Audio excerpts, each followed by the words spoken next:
2018 Chevrolet Equinox diesel first drive review, an odd duck, but a capable one. It is, without a doubt, one of the strangest variants of a high-volume vehicle on sale in the US right now, the 2018 Chevy Equinox fitted with the company's 1.6-liter EcoTech turbodiesel. That's right, one of the most typically American platforms fitted with an engine type that, especially given the Volkswagen Group's recent difficulties, has never been more than a niche player on these shores. Shrouded in scandal and old prejudices, it's hard to imagine many Equinox buyers checking the expensive option box to fit the oil burner to their crossover. At least, on paper. That's why we spent a week in one, schlepping all around town and with plenty of freeway time, to figure out if this thing makes any sense given the deck seemingly stacked against it.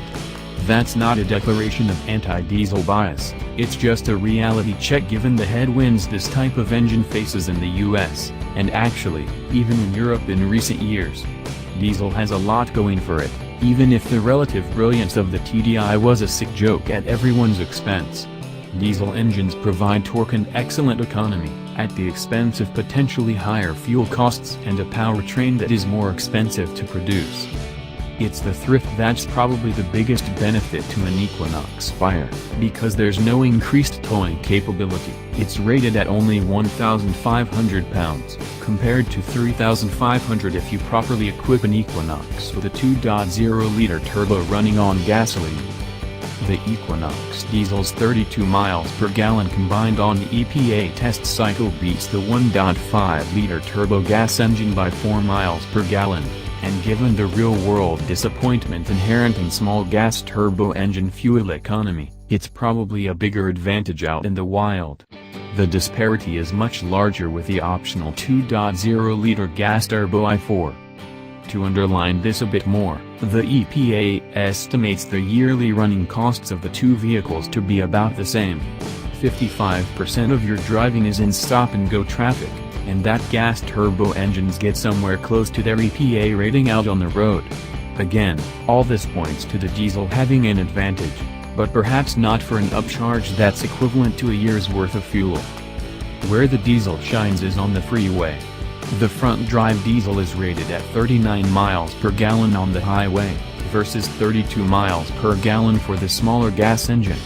Our AWD-equipped tester gets a 1 mile per gallon ding on the EPA highway test and achieved about 32 miles per gallon indicated over the week we had it, which included at least 60% city driving.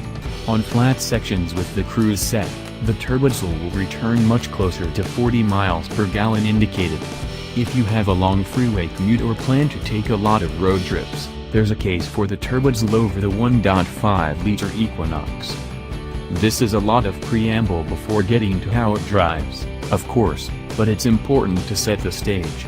The Equinox itself isn't much different than the 2.0T equipped crossover we drove earlier this year, so we'll focus on the aspects that are divergent or especially notable. Our 2.0-liter car had some issues with front-wheel feedback, with our reviewer noting the crossover was difficult to place on the road. For whatever reason, that's not the case with the Equinox diesel. The steering is excellent in a way that draws attention to itself. It's direct, it's intuitively progressive, and it doesn't punish you by wondering if your eyes dart down to the infotainment screen, for example. It's an easy crossover to place in a lane. Some contemporary crossovers are so numb at the helm that even maintaining straight-ahead travel is a challenge.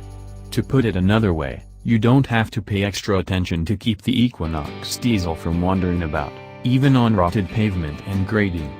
That leads to a sense of security and stability that's impressive for a vehicle of this size.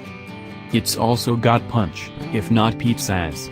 The turbodiesel makes a modest 137 horsepower and 240 pound-feet of torque, but the important thing is that the torque is easily accessible and readily appreciable. This is not a fast vehicle by any stretch, taking a long time to build up speed, but it pulls away from a stoplight or up a ramp with initial authority. It's a classic small turbodiesel in terms of power delivery, and it feels entirely adequate in this application.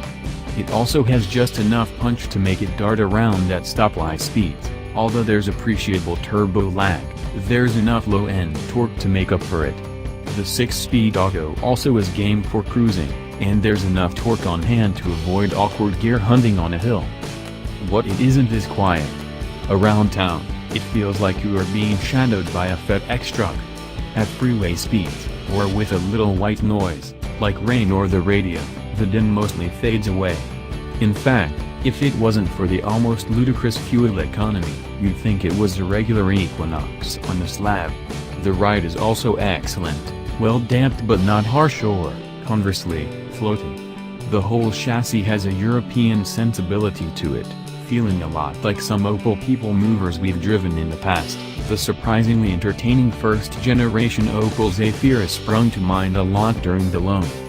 For us, having something relatively unique hidden inside a handsome but nondescript form is a bit of a thrill.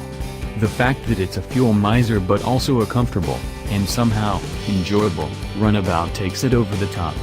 You'd have to be just a bit unconventional to own an Equinox Turbo. If that strikes you as a compliment rather than a jab, this crossover might be for you.